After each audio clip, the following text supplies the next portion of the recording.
going, well, look who's here with me now, Joey McIntyre. We are here at the famed Sony Studios in Los Angeles, and you are starring on the new CBS sitcom, The McCarthys. Yeah. Yeah. Having a good time. Yeah. Tell me this. Did you ever believe that you and Donnie would actually be starring on television at the same time? On the same network, yeah. No. I mean, you never... I guess that's how you'd like to plan it. Yeah. But it's pretty cool. It's a nice coincidence. And, looking back, certainly I'm sure that we've seen all this footage. And we were a couple of characters. All five of us were a bunch of characters. So it's not too far-fetched, but pretty cool. Well, back in those days, you guys had pretty much taken over the United States, but the madness was starting to spread overseas, and they were going crazy everywhere. Remember, this was actually even before the internet. Mm-hmm. So by the 90s, the new kids had really started to take over with global domination.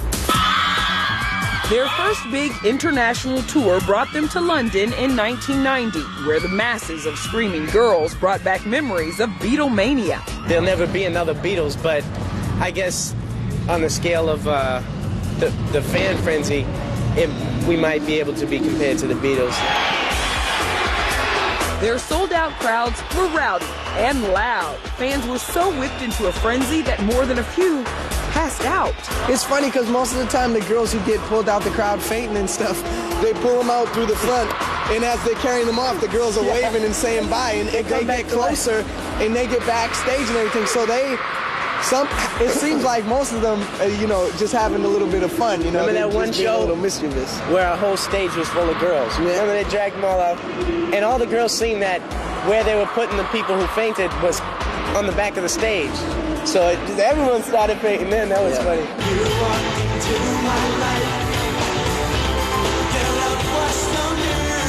Actually, the English fans are a little different. They will stay in front of the hotel the whole night yelling, and they don't stop yelling. I'm like, yeah. why don't they stop yelling? They're good singers, though. They have good chants. They sing better than us. They do. They do. Sometimes. No, they do. But performing across the pond made them appreciate home. It's just so foreign and different that, you get twice as homesick when you're in Europe or in another country than, on the road in America. So I'm looking forward to going home. The crowds were so crazy that when their London show ended, each new kid was soaked in sweat and wrapped into a robe after leaving the stage. Then they were all secretly loaded into a moving van instead of a limo to avoid being mobbed. Later that same year, the band flew south of the border to Chile, where they found South American fans just as wild as those they had seen in England. I think that they don't get a treat like this very often, so when a rock group or pop group does come down here, they go bananas, At the airport, police had to hold the excited fans back, and when landed and were led to a bus, a near riot broke out.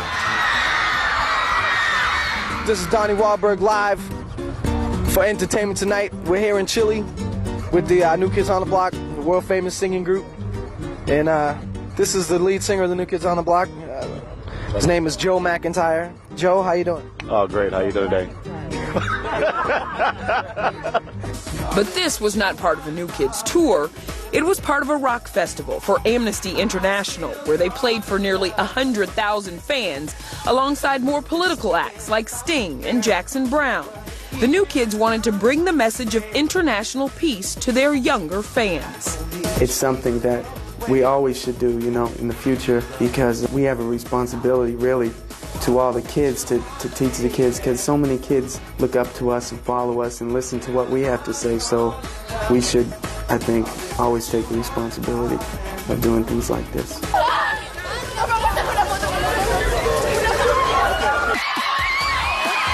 And just months after their trip to Chile, the band arrived in Tokyo to conquer Japan.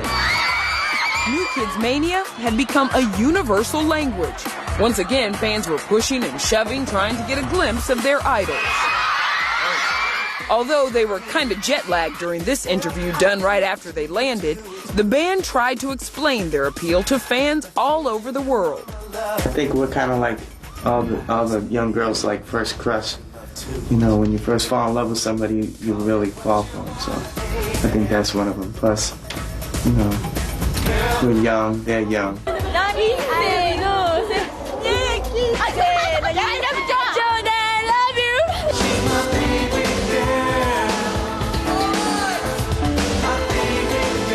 The group was so popular in Japan that Donnie did a duet with one of the nation's biggest pop stars, Seiko Matsuda.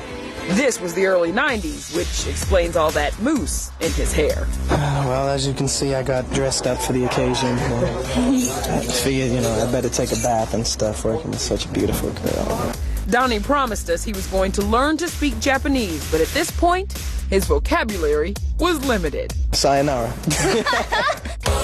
Coming up on New Kids Then and Now.